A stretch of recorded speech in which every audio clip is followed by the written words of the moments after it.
அபிஷேகம் கற்றுக் கொடுக்கும் அபிஷேகம் கற்றுக் கொடுக்கும் அபிஷேகம் கற்றுக் கொடுக்கும் அபிஷேகம் கற்றுக் கொடுக்கும். இயேசு கிறிஸ்துவின் இனிய நாமத்தில் இந்த அனாயிண்டிங் டீச்சர் அபிஷேகம் கற்றுக் கொடுக்கும்ங்கிற நிகழ்ச்சிக்கு உங்களை அன்போடு வரவேற்கிறோம். இன்றும் சமாதானத்தை பற்றி நான் அப்பா கிட்ட கேட்கணுன்னு நான் ஆசைப்படுறேன். அதற்கு முன்பாக கோவை பேரின்ப பெருவிழாக்கு உங்களை எல்லாரையும் நாங்கள் அன்போடு அழைக்கிறோம். மே 1, 2, 3, 4, 5ஆம் தேதி. நீங்கள் நிறையா பேர் உங்களுடைய கமெண்ட்ஸில் அட்ரஸ் எல்லாம் கேட்டிருக்கீங்க. எங்களோட நிகழ்ச்சிக்கு பின்னாடி அதில் அட்ரஸ் போடப்படும். அந்த கீழே இருக்கிற டிஸ்கிரிப்ஷனில் பார்த்தீங்கன்னா எங்கள் அட்ரஸ் இருக்கும்.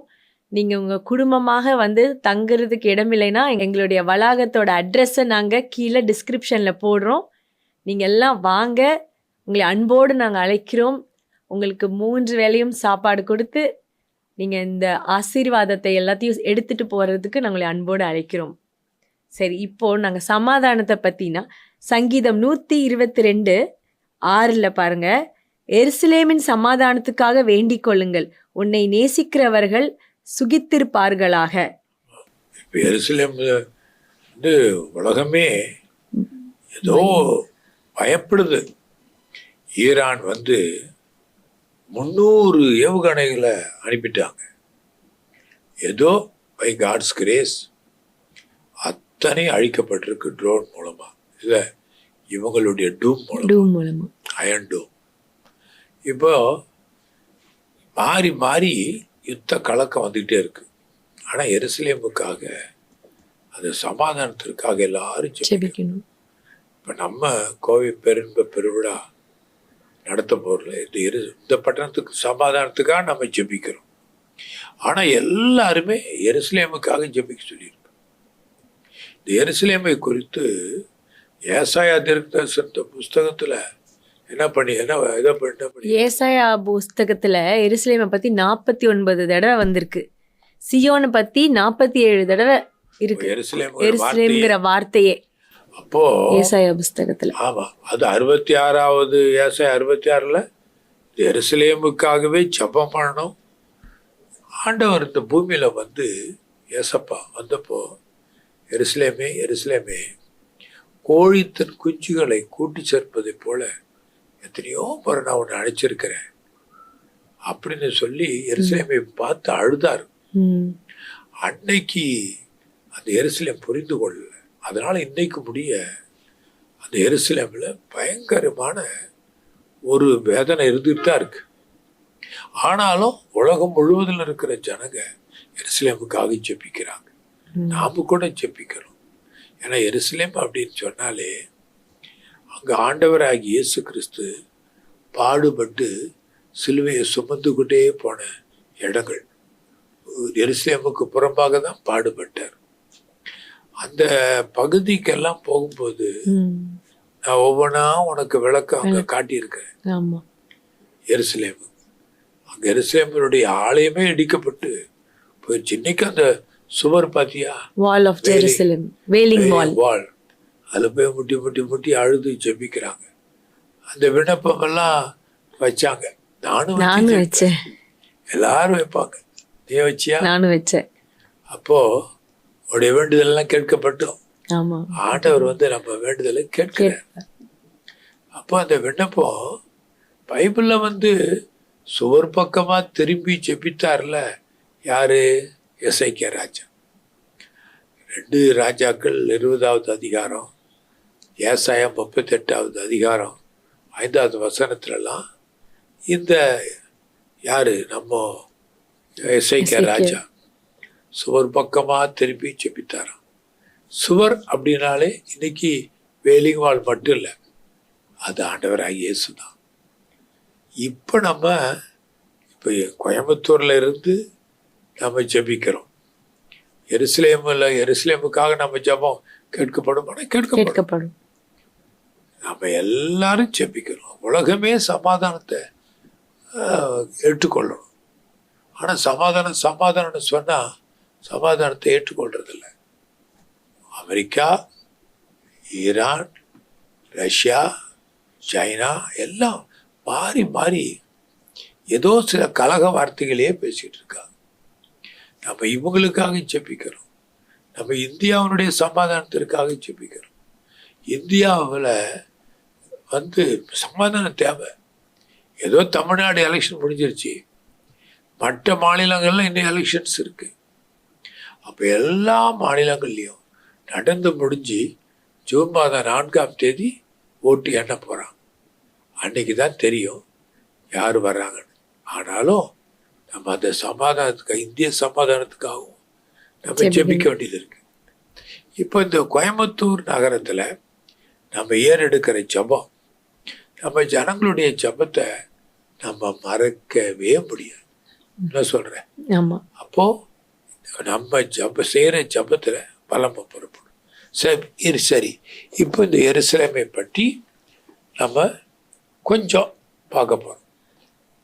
அந்த 120 பேர் எருசலேமில் தான் மேலறையில் காத்திருந்தாங்க.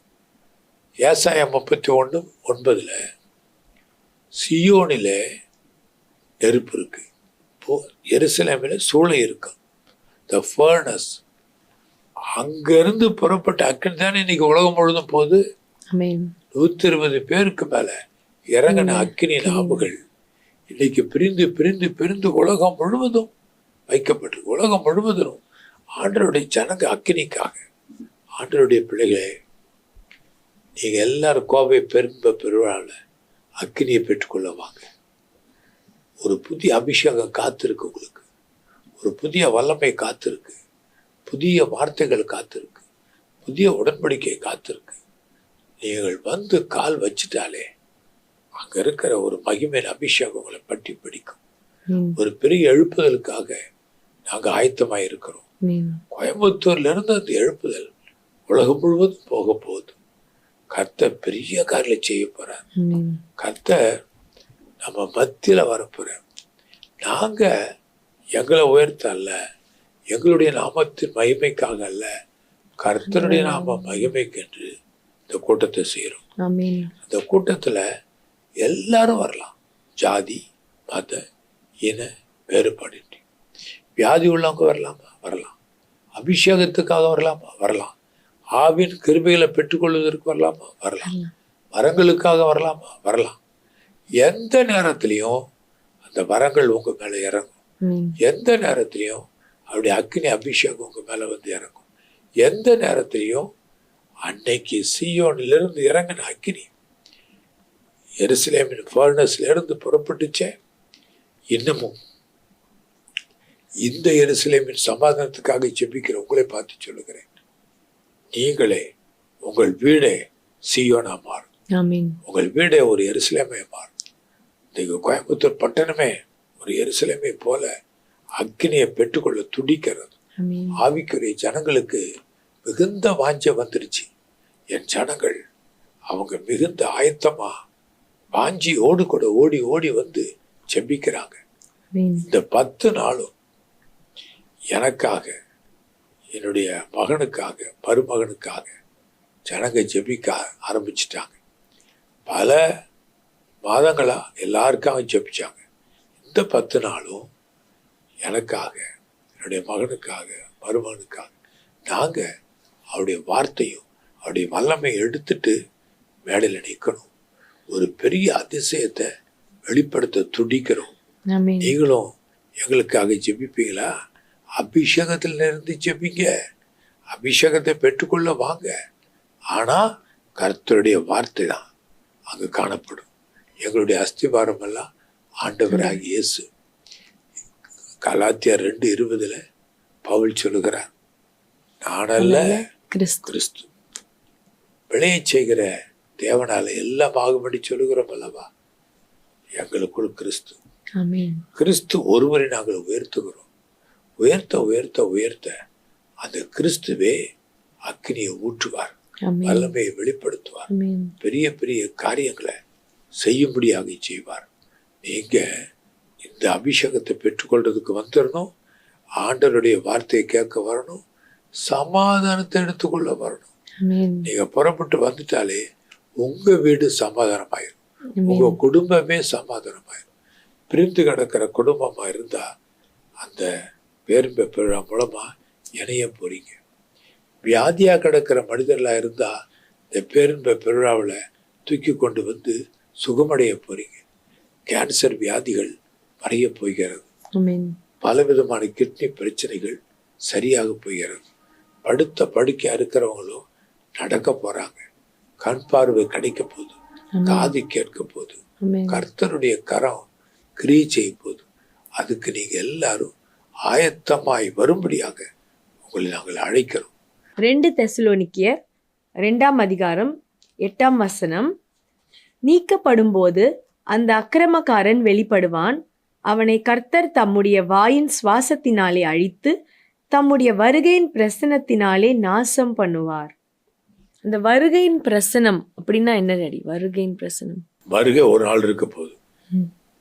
அந்த வருகை இருக்கும்போது வரும்பொழுது ஆண்டவர் ஐஎஸ் வரப்போறாருல, வரும்பொழுது கள்ளத்தீர்க்கதரிசி தள்ளப்படுவான், அந்தி கிறிஸ்து அழிக்கப்படுவான், எல்லா கிரியைகளும் அழியும், அந்தகாரங்களும் அழியும்.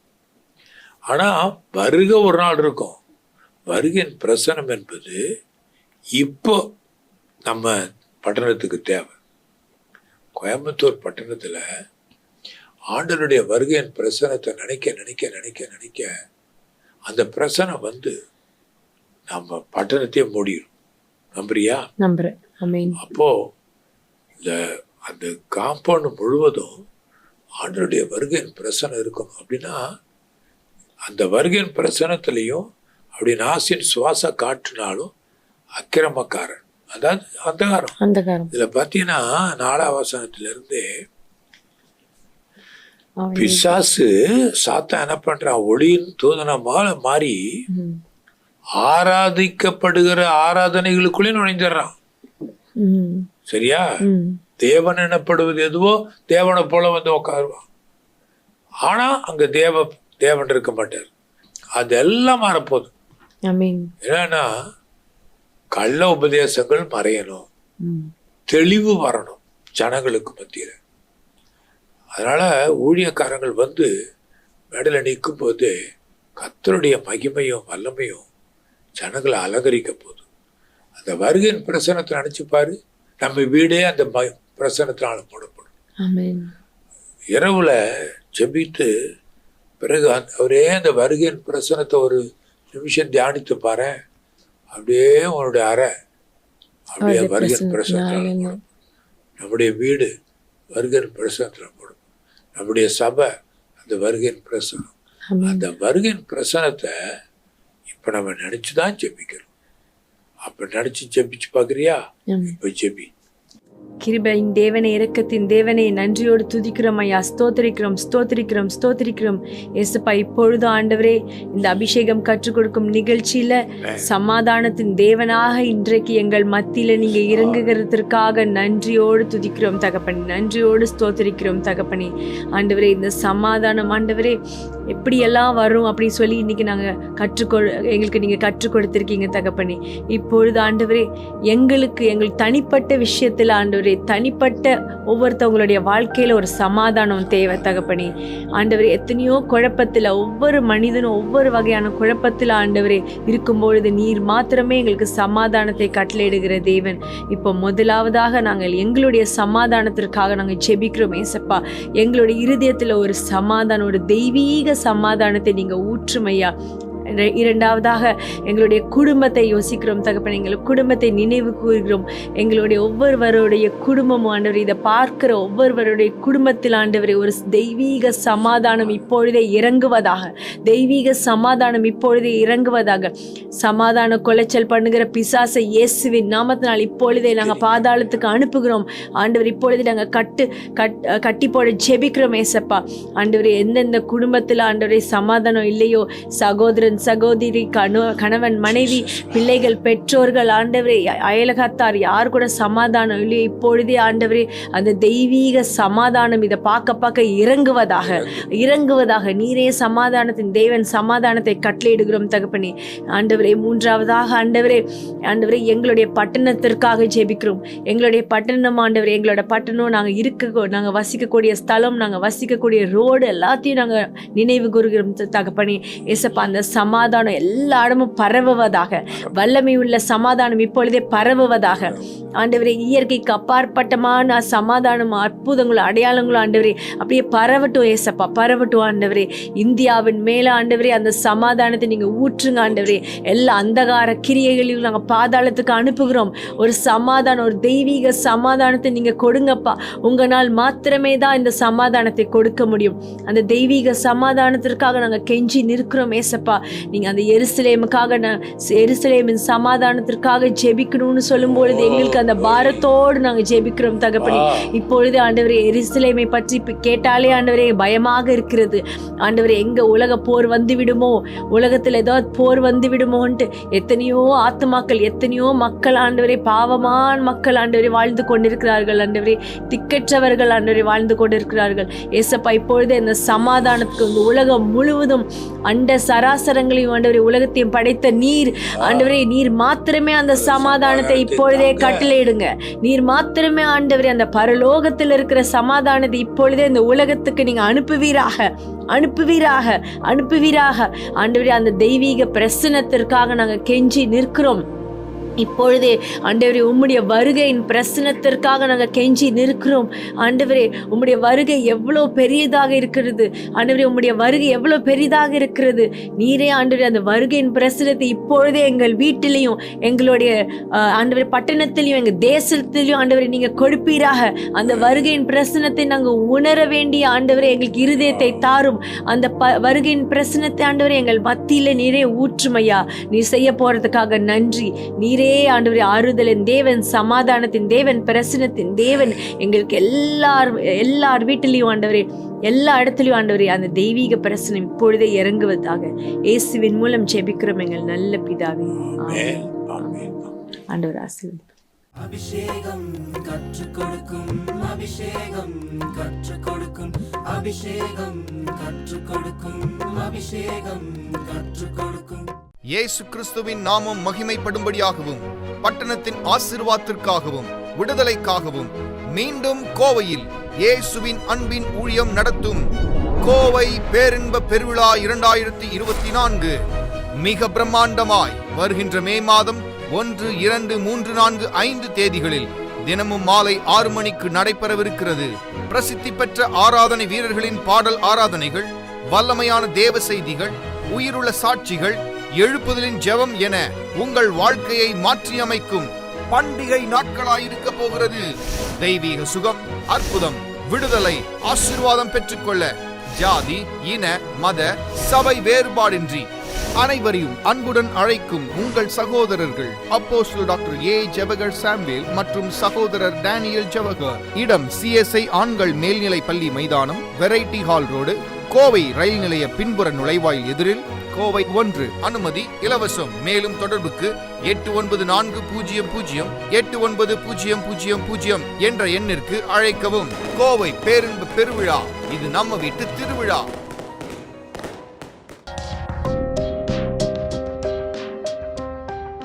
நீங்கள் பார்த்து கொண்டிருப்பது உங்கள் power of God TV. Redefining power, reaching millions.